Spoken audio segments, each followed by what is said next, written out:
परीक्षित को श्राप लगा। तो महाराज परीक्षित गंगा के किनारे भगवान सुखदेव के सामने बैठे हुए हैं और सुखदेव भगवान ने महाराज परीक्षित से कहा कि राजन तुम चिंता न करो, यदि तुम्हें श्राप लगा हुआ है कि 7वें दिन तो तुम्हारी मृत्यु हो जाएगी एक तक्षक सर्प के द्वारा, तो तुम चिंता न करो। बड़े भाव के साथ सुखदेव भगवान समझा रहे हैं और सामने बिठा करके कहा कि हम तुम्हें 7 दिन की कथा श्रवण कराएंगे। और कथा श्रवण कराने के लिए जिस समय बैठे तो कहा कि सबसे पहले बताते कि सृष्टि की रचना कैसे हुई। तो कहा कि संसार में पहले कुछ भी नहीं था, चारों तरफ जल भरा हुआ था। तो जल में आपस में मैथुन हुआ, मैथुन होने से एक अंडा बना और वो अंडा समुद्र की तली में पड़ा रहा। और काफी वर्षों बाद जब वो अंडा फूटा तो अंडे से शेषनाग भगवान का अवतार हुआ। शेषनाग भगवान की सैया पर विष्णु भगवान का अवतार होता है। और भगवान विष्णु की नाभि से हुआ तंतु, तंतु कहते हैं जड़ को, तंतु माने जड़।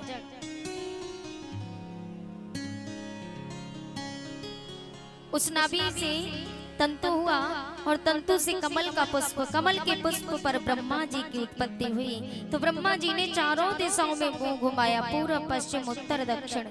तो ब्रह्मा जी के 4 मुख हो जाते हैं। ब्रह्मा जी ने भगवान विष्णु से पूछा कि प्रभु मैं कौन हूं। भगवान विष्णु ने कहा सोहम, जो मैं हूं वही तुम हो। तो ब्रह्मा जी ने पुनः से भगवान विष्णु की नाभि में प्रवेश किया तो उन्हें 2 शब्द मिले, ता और प। इन दोनों शब्दों को मिलाकर के बनता है तप।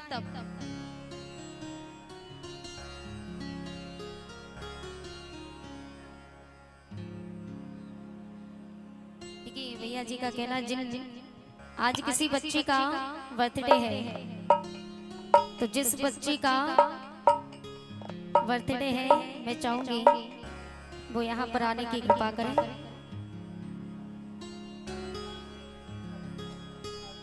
श्री राधे बुलीबा के बिहारी लाल की जय जय। श्री राधे श्याम। श्री राधे।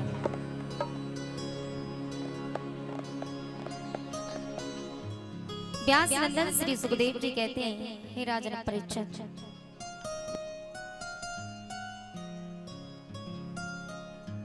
ब्रह्मा जी ने जब भगवान विष्णु से पूछा कि प्रभु मैं कौन हूं, भगवान विष्णु ने कहा सोहम, जो मैं हूं वही तुम हो। तो ब्रह्मा जी को बड़ा आश्चर्य हुआ, समझ में नहीं आया। तो ब्रह्मा जी ने पुनः से भगवान विष्णु की नाभि में प्रवेश किया और भगवान विष्णु की नाभि में उन्हें 2 शब्द मिले, ता और प। इन दोनों शब्दों को मिलाकर के बनता है तप। ब्रह्मा जी समझ गए कि हमें तपस्या करनी चाहिए। कमल के पुष्प पर बैठ करके ब्रह्मा जी ने तप किया और तप करके अनंत शक्तियों को प्राप्त किया। शक्तियों को प्राप्त करने के बाद ब्रह्मा जी ने सनक, सनंदन, सनातन, सनत कुमार 4 ऋषियों की उत्पत्ति की है। तो चारों ऋषियों ने वरदान मांगा, पिताजी हमें वरदान दीजिए कि हम चारों भाई 5 वर्ष के बने रहे। ब्रह्मा जी ने वरदान दे दिया। पंचहायुन संयुक्ता,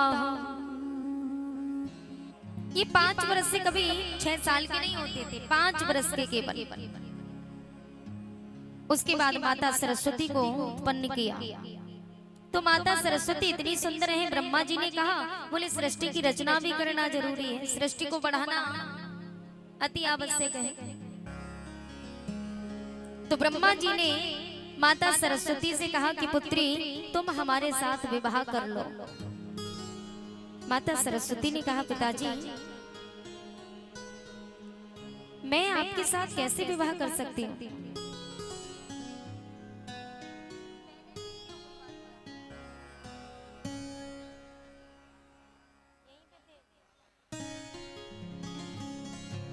श्री राधे। जिस समय ब्रह्मा जी ने माता सरस्वती से कहा कि मेरे साथ में विवाह कर लो, तो माता सरस्वती ने कहा पिताजी हम तुम्हारे साथ विवाह नहीं कर सकते, क्योंकि आप मेरे पिता हो और मैं आपकी पुत्री हूँ, और एक पुत्री अपने पिता के साथ में कैसे विवाह कर सकती है? तुम पिता रूप में कन्या है, यदि यही नियम बन जाएगा तो आगे बाप बेटियन में यही भाव दिखलाएगा।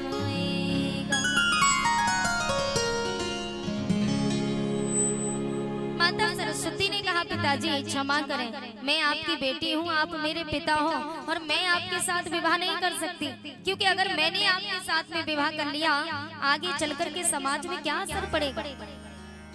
एक बेटी अपने बाप को नहीं देखेगी, बाप अपनी बेटी को नहीं देखेगा, और यदि ऐसा हो भी गया तो क्या रिश्ता होगा, बाप और बेटी का या पति पत्नी का? इसलिए पिताजी हमें आप क्षमा करें, हम आपके साथ विवाह नहीं कर सकते। माता सरस्वती वहां से चली। ब्रह्मा जी ने दाई और बाई भुजा से एक ही शक्ति से दो शक्तियों को उत्पन्न किया, एक स्त्री के रूप में और एक पुरुष के रूप में, लेकिन दोनों शक्ति ब्रह्मा जी की अलग अलग रूप में प्रकट किया। दाई और बाई भुजा से मनु शत्रुपा को उत्पन्न किया और दोनों का विवाह करवाया, कहा सृष्टि की रचना करो, सृष्टि बढ़ाओ। कुछ समय पश्चात मनु और शत्रुपा से 5 संतान हुई, 2 पुत्र और 3 पुत्रियां। उनमें से एक पुत्री का नाम था आकृति, जिनका विवाह रुचि प्रजापति के साथ में हुआ। इनके 11 पुत्र पैदा हुए।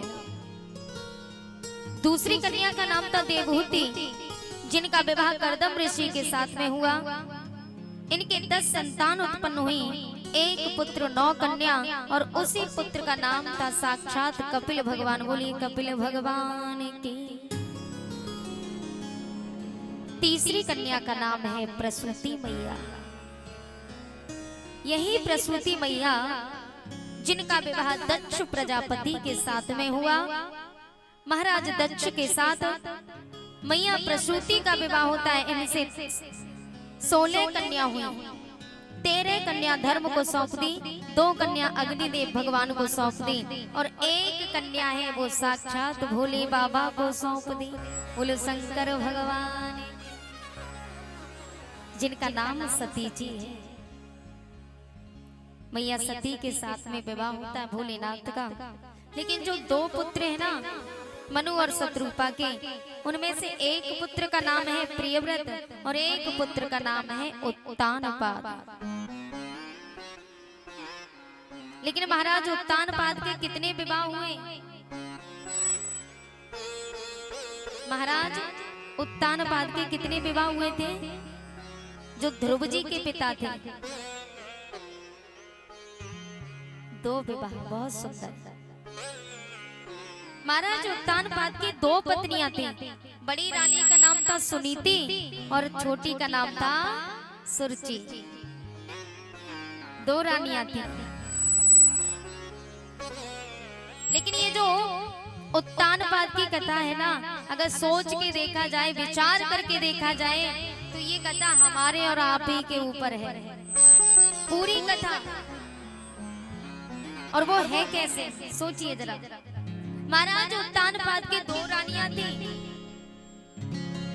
और हमारी भी 2 रानियां हैं। हम भी उत्तानपाद हैं, आप भी उत्तानपाद हो और आप भी उत्तानपाद हो। आप सब उत्तानपाद हैं, हम सब उत्तानपाद हैं। उत्तान पाद का अर्थ क्या है?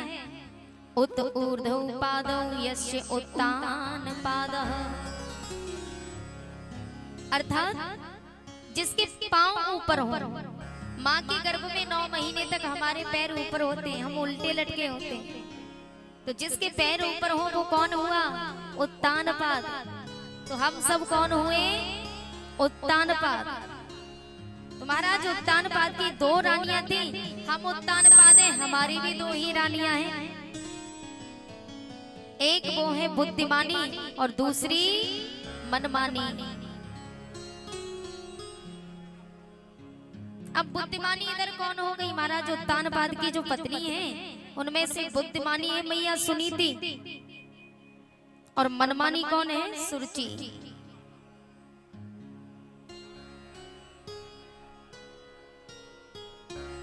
तो प्यारे, जिस समय मैया सुनीति महाराज उत्तान पाद का दूसरा विवाह करवाती, हमारी भी 2 ही पत्नियां हैं, एक बुद्धिमानी और एक मनमानी। तो महाराज उत्तान पाद की सुनीति और सुरुचि। अब इन दोनों के नाम के आगे से यदि सु हटा दिया जाए तो पीछे क्या बचा? नीति और रुचि।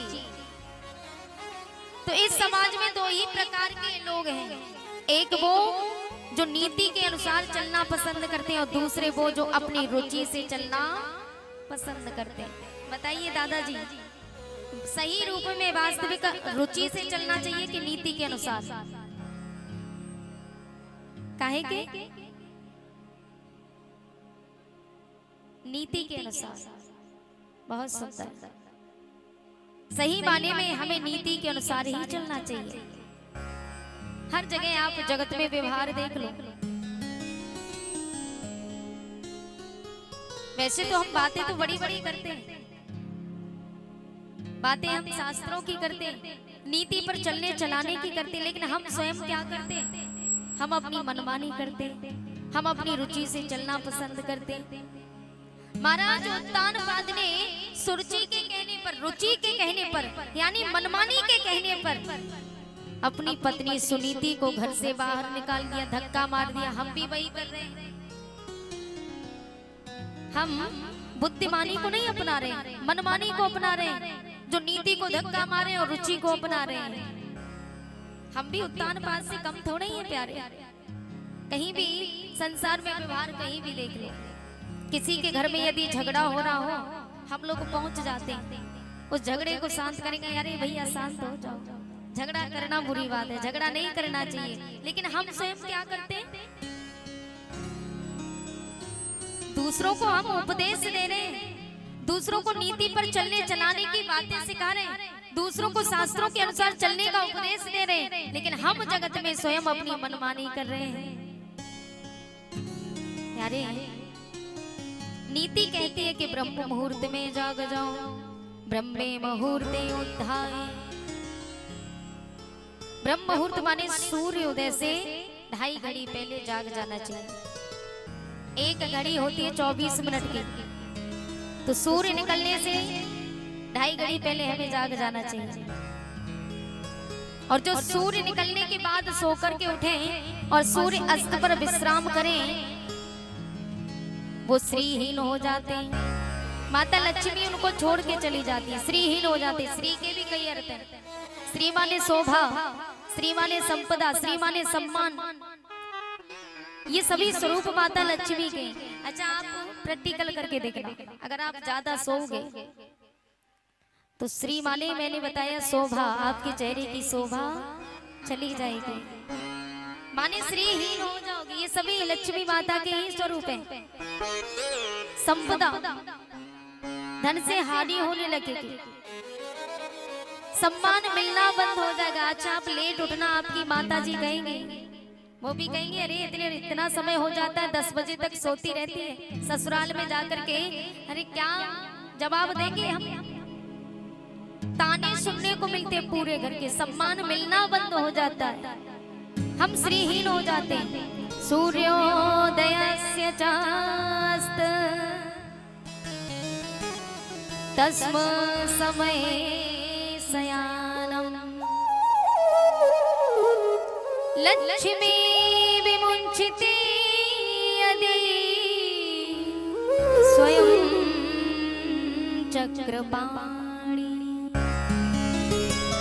ये दोष यदि भगवान विष्णु में भी आ जाए ना, सूर्योदय से च अस्त तस्म समय शयानम लक्ष्मी विमुञ्चिते यदि स्वयं चक्रपाणि।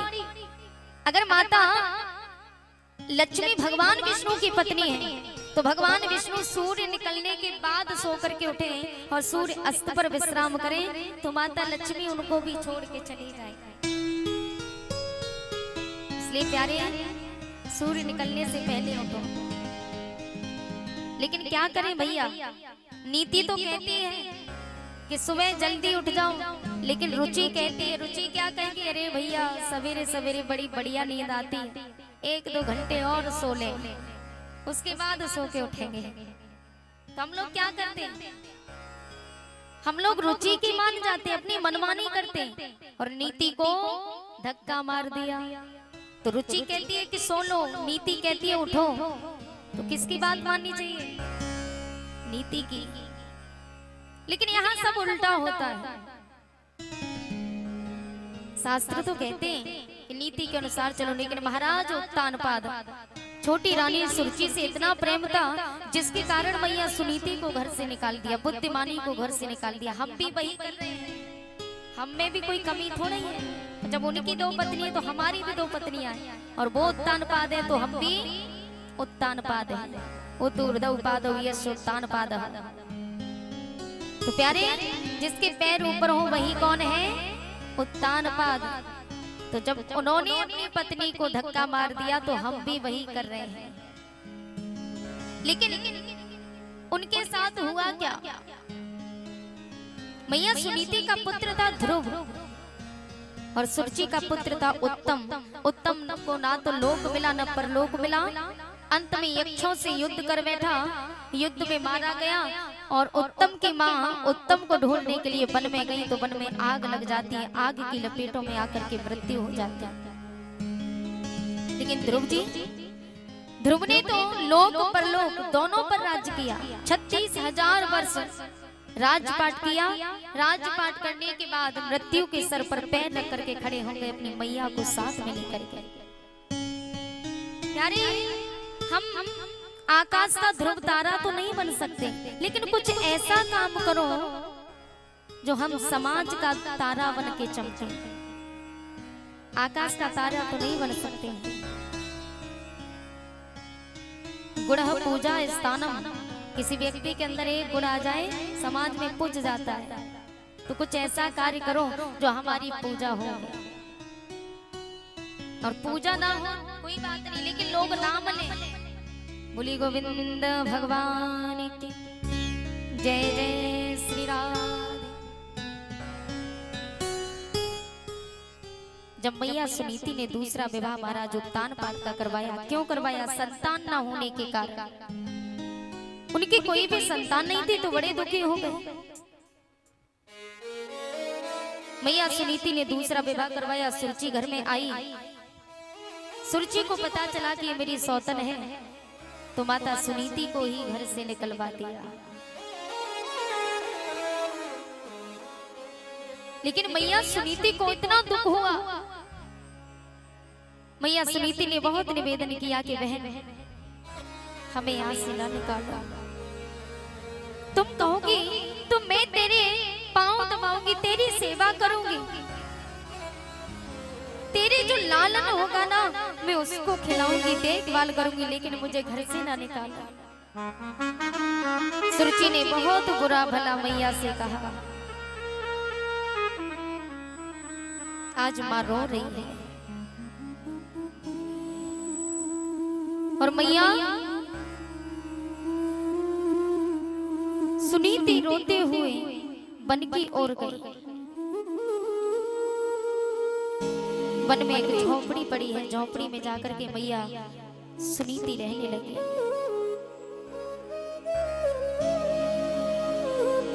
उसी वन में रहने लगती है। धीरे धीरे समय व्यतीत होता गया। मैया के पास में कोई नहीं है। जौ का आटा, जौ की रोटी नमक से लगा करके माँ खाती है। एक दिन क्या हुआ, मैया ने सोचा कि मेरा संसार में अब कोई है नहीं, ऐसे जीने से तो अच्छा है कि मैं स्वयं अपने प्राणों को त्याग दूं। मरने के लिए वो मां वन में गई तो नारद जी ने रोक दिया, देवी क्या कर रहे हो, मरना क्यों चाहती हैं? मैया सुनीति ने कहा,